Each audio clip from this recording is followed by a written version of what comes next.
All right, now, where were we? Dramatic readings from my blog. Number 3 tonight. I'm clearing a backlog because a lot of these I just typed. Um, the breathing test. This is a good one. You're not supposed to say that, but I'm allowed to.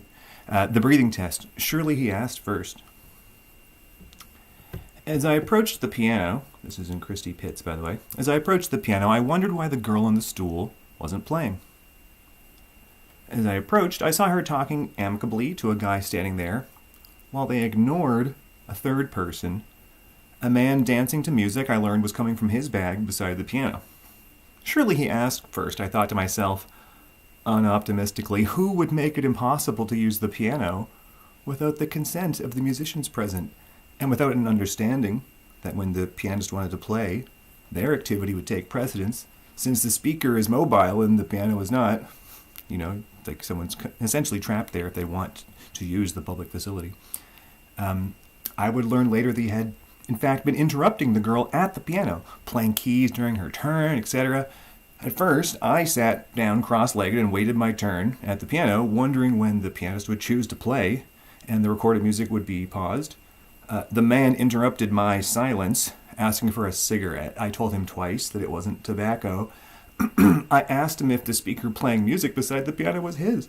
He said yes, and asked if I wanted to turn it off. And I said, well, if she wants to play, I don't want to listen to both at once, but by all means, let the current song finish. Don't interrupt it. He then said multiple times, go ahead and turn it off if you want. And I had to repeat, I said, let the song finish. Or I think I said it more like, I said, let the song finish. And he said, you make the rule. And I said, rules is a whole other topic. Eventually he asked for weed. I said, sure, we can take turns. 1 breath each. This concept was totally lost on him.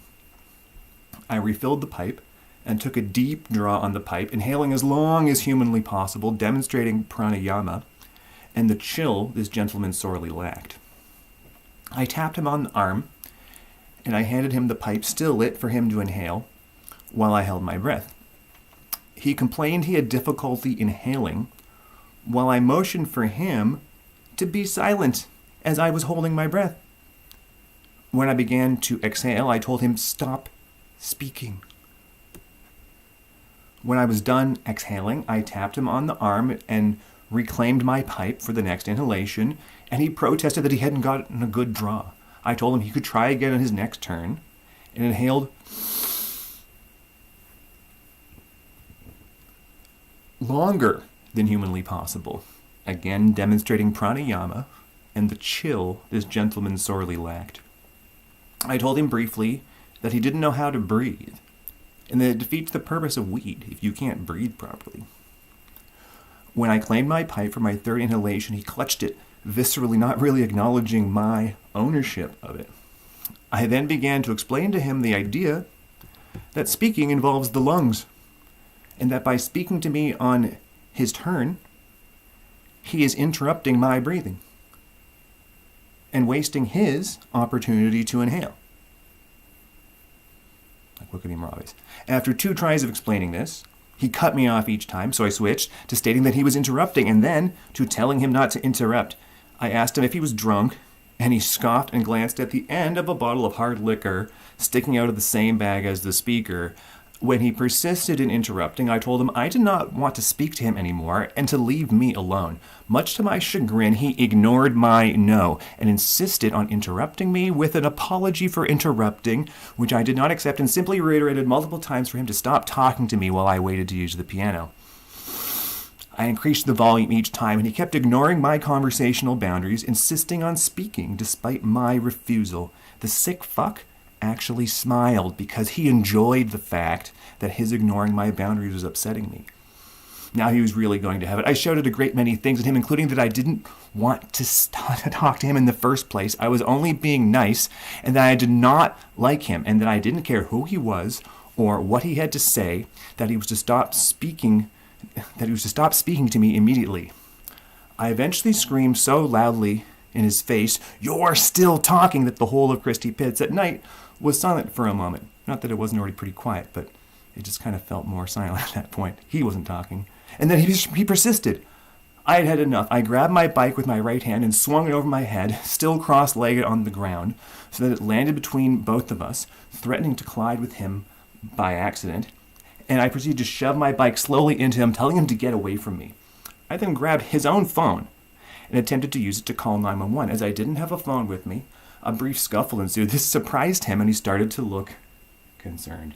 The girl at the piano pulled out her phone and called the cops. Now he looked really concerned. I stood up and swung my bike in the air as he pursued me a few meters to the other side of the piano and briefly grabbed my bike in his hand and heard the girl describing his actions into the phone. During that process, he had shouted, "Suck my dick!" And I told him, "Dude, I'm not into you." He started to back away, calling me a pussy and saying, "That's what you do? You go and call the police, you little pussy?" As he backed away, I pursued for a few meters, keeping a fixed distance of 5 meters or so, and he started to come back and said, "Oh, you want to say something to me?" And I simply turned away as I said, "No, I'm just watching you walk away." After he left, and she ended the call with the other dude, who'd been doing nothing, by the way, the other dude said, "Wow, now it's just 3 cool people here." And he was right. We proceeded to have a great, interesting conversation, the 3 of us, with perfect turn-taking. And then I could finally hear this girl play. Fuck, she was talented, and this stupid douchebag had been ruining it. Later, after I also hopped into the piano, the other guy was entranced by my admittedly sensitive playing and had a sudden frame shift and remarked, "Wow, you really screamed at that guy," since the contrast was so stark. I remarked that it really triggers me when someone ignores a basic no,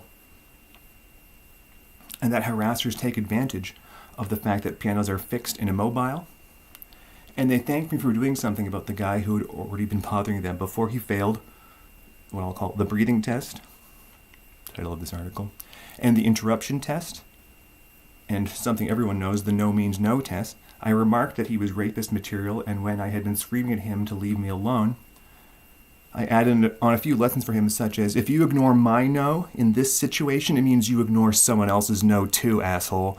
I later remarked to another friend that since no is 1 syllable, a good prerequisite to test behaviorally if a man respects consent, or a woman, is if he both hears and listens to every syllable when someone talks. This is a great way to know if someone has had too much to drink. P.S. Try swinging your bike in the air at drunks. It does throw them off.